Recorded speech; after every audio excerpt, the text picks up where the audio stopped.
ग्वालियर का दुर्ग इतिहास की मिट्टी में डूबा हुआ वह किला है जिसने अनेक प्रेम और पराक्रम की कथाएं देखी हैं।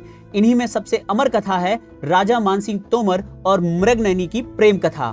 राजा मानसिंह तोमर कला और संगीत के संरक्षक, युद्ध भूमि के सूरवीर और ग्वालियर के महान शासक थे, परंतु उनकी जिंदगी में एक दिन ऐसा आया जिसने उनके जीवन को बदल दिया। ग्वालियर से 18 किलोमीटर दूर राई गांव था। वहां पर गुर्जरों की बस्ती हुआ करती थी और वहीं रहती थी गुर्जरों की एक कन्या जिसका नाम था निन्नी। एक दिन शिकार यात्रा के दौरान राजा की जान अचानक संकट में पड़ गई।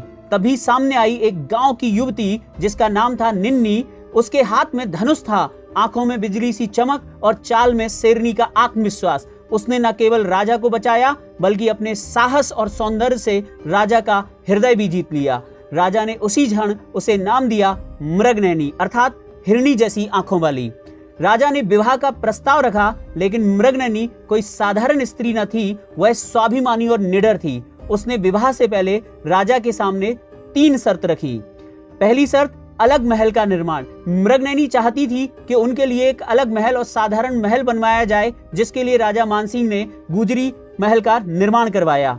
दूसरी शर्त, साग नदी के पानी की निरंतर आपूर्ति, यानी मृगनयनी को अपने गांव राई से साग नदी का पानी चाहिए था, क्योंकि उन्हें लगता था कि इसी पानी के कारण राजा उनके सौंदर्य और पराक्रम के कायल हुए थे। राजा ने लगभग 17 मील लंबी पाइपलाइन बिछवाकर उनकी यह शर्त पूरी की। तीसरी शर्त, पर्दा न करना। तीसरी शर्त यह थी कि वह पर्दा नहीं करेंगी और राजा के साथ ही युद्ध क्षेत्र में रहेंगी। राजा ने उनकी यह बेबाक शर्त को भी स्वीकार कर लिया। राजा ने यह तीनों शर्तें स्वीकार की और मृगनयनी केवल सुंदर ही नहीं थी, वह वीरांगना भी थी। जब ग्वालियर पर संकट आया तो दुश्मनों ने आक्रमण किया, तब मृगनयनी ने राजमहल की स्त्रियों को संगठित कर मोर्चा संभाला। उनके नेतृत्व में स्त्रियां युद्ध भूमि में उतरी और उन्होंने यह सिद्ध कर दिया कि स्त्री केवल प्रेम की प्रतिमा नहीं बल्कि पराक्रम और त्याग की भी मूर्ति है।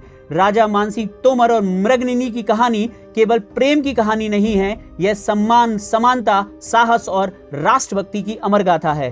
ग्वालियर का हर पत्थर आज भी गूंजता है। जहां प्रेम हो वहां शर्तें भी स्वीकार होती हैं, जहां स्त्री हो वहां सौंदर्य ही नहीं शक्ति और त्याग भी होते हैं। यह कथा सिर्फ राजा और रानी की नहीं बल्कि भारतीय नारी के शौर्य और स्वाभिमान की जीवित प्रतीक है।